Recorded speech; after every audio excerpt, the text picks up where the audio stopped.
Why Trump loved the column that definitely didn't love him. CNN. On Monday afternoon, the conservative writer Rich Lowry tweeted out an image of a brief, personally addressed missive from President Donald Trump. Trump's note of approval was scrawled across a Lowry column published in the New York Post after the Democratic election rout in Virginia earlier this month, a piece headlined in print, "There's only Trump." Perhaps the president stopped reading there. If that's the case, well, his effusive reply makes a lot more sense. Trump is fond of presenting himself as a singular character and famously enjoys the work of commentators who share and promote that view. But even the light reading of this piece, just a few paragraphs down, reveals a less cheerful assessment. The text below, as it appears on the Post's website, appears to match precisely what Trump was given to read. Only the headline is different. Online it reads, "Sorry, GOP, there's no running away from Trump." Okay, here's Lowry in bold, with my annotations in italics. Ed Gillespie, campaigning in a treacherous political environment defined by an unpopular president of his own party, ran the only race he reasonably could. He distanced himself from Donald Trump personally, hoping to lessen his losses in heavily Democratic Northern Virginia, while hitting some Trumpian notes on crime and immigration to appeal to the president's base. In the first sentence, Lowry depicts Gillespie, the failed Virginia gubernatorial candidate, as being hamstringed by a treacherous political environment defined by an unpopular president. This might not be worth noting if Trump hadn't repeatedly insisted, usually in tweets, that polls suggesting poor approval ratings were fake or wrong. Former Trump advisor Steve Bannon, the self-declared keeper of the Trumpist flame, believed Gillespie had cracked the code by fashioning a Trumpism without Trump. He managed, per Bannon, to close the enthusiasm gap by rallying around the Trump agenda, and Democrats needed to be very, very worried. At least that was the party line until the race was called soon after the polls closed at 7 p.m. Then, Gillespie became an establishment tool who had betrayed Trumpism and the president. A Bannon spokesman blasted Gillespie for allegedly having no message and being inauthentic, which is quite the charge coming from people who will change what they are saying on a dime, depending on the imperatives of the political spin of the hour. Perhaps Trump doesn't count himself as part of Bannon's team, or vice versa, but these paragraphs are a pretty damning take on the movement Trump claims to be leading. Counterpoint, he's just happy that Trumpism without Trump failed because that would make him expendable. That aside, the Virginia race revealed a problem with the Trumpism without Trump construct, namely, that it's not really possible. Yup. First, it's not going to be convincing to Trump haters. Gillespie, even when talking about cracking down on MS-13, isn't the slightest bit Trumpy. He's earnest, wonky and friendly. It's not that Trump wants, or should want, to be viewed as earnest, wonky and friendly, but the alternative in mind here is definitely not positive. When he distanced himself from Trump, it was credible because he hadn't been close to Trump to begin with. He had never met him, and all of Trump's support on Twitter was unsolicited. None of this made the slightest difference to voters in Northern Virginia, where Democrat Ralph Northam racked up margins bigger than Hillary Clinton and Barack Obama. These people weren't showing up to send a message to Gillespie. They were showing up to send a message to Trump, who they believe is a clear and present danger to all that they hold dear.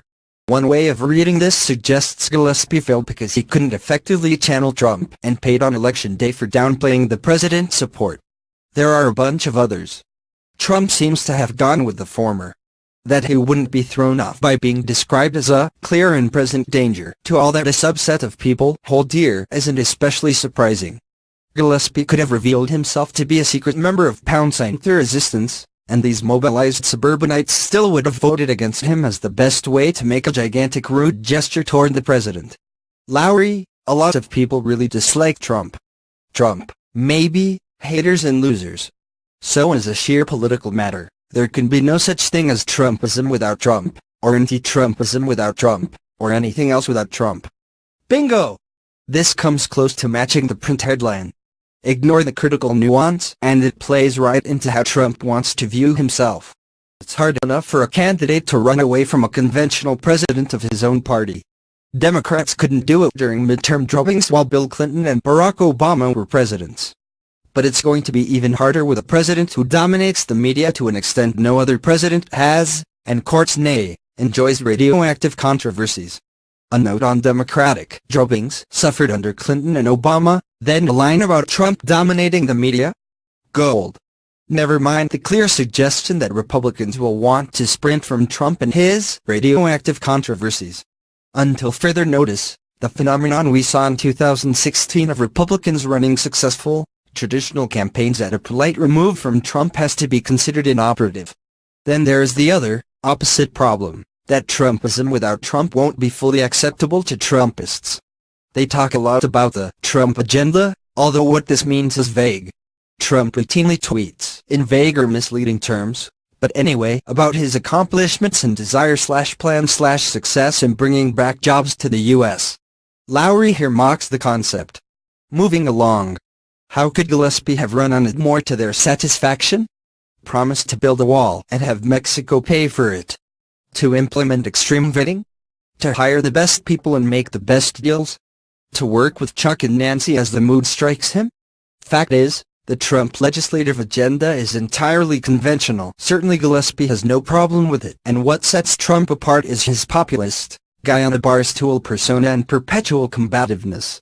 This feels like an apt place to, again, point out that it's really hard to believe Trump actually read past the headline, much less this far down. This is what his loyalists ultimately want everyone to sign up for, the personality. The idea that this would have just turned out in Trump country enough to overcome Northam's 9-point margin Gillespie already did quite well in rural areas is hard to credit. In theory, Trumpism without Trump is the right direction for the GOP. It should learn from his populist, nationalistic appeal while avoiding its and his excesses. Here again Lowry acknowledges Trump's appeal, perhaps blotting out the subsequent point, in which he describes the president as a deeply flawed person, mostly ineffectual in convincing the public to back his allies, and consistently self-defeating as a political actor. In practice, Trump himself is going to loom all the larger in the party.